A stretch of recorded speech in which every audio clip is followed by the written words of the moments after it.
At the Mercedes-Benz World and the Mercedes-Benz Museum in Stuttgart.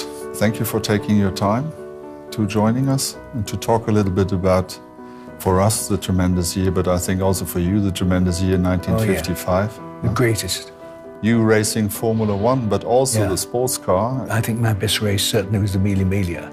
Going 1,000 miles on the Italian roads, which weren't closed. I mean, trucks were out there, medical vehicles, and all sorts of people moving around to get different viewpoints. And I got this guy, Dennis Jenkinson, my navigator, because there's no way was I going to learn 1,000 miles. And we made this incredible thing which we called a toilet roll. He read that, interpreted that into hand signals, which of course I could see out of the corner of my eye. And that's how it happened. I mean, he was like a guide dog, you know?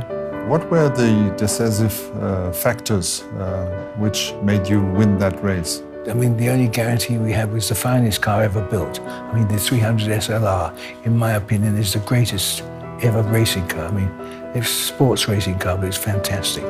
And nothing else is anywhere near it, really and truly. And so that was a big contributor for the race.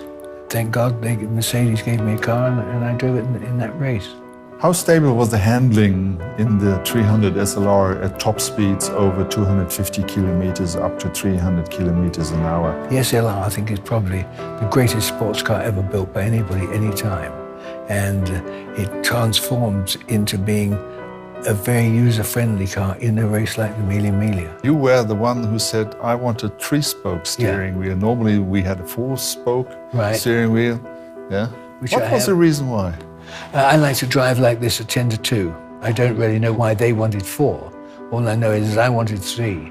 And I've got it now, and apparently somebody said this thing's worth £250,000, so it's the moment in my attic.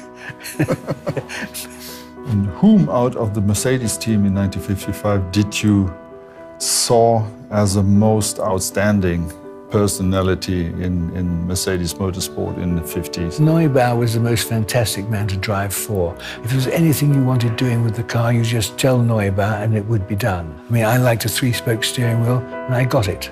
And he was a very funny man. I mean, I remember once in an aeroplane, we looked up and there was Neubauer pretending he was stuck in the toilet, you see. And he was always messing around like that. And a great character and a wonderful man. I mean, he was very much a fatherly figure.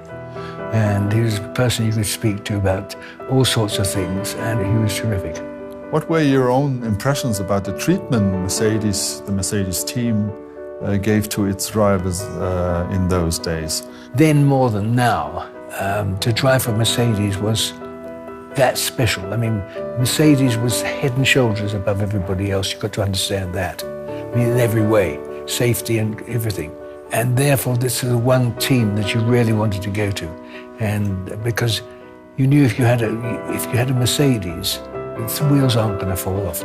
Racing was a little bit different than today in those days, I think, in regard of the risk which were there. It was dangerous then to start with, on some circuits more dangerous than the other, but certainly when you went into a race, you were aware of the considerable danger.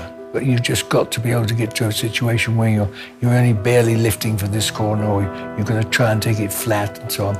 So it was quite an exciting time. What would be your message towards our team today in Brackley, who is running Mercedes-Benz in Formula One these days for the future? I would say, don't think about competing, but definitely do it.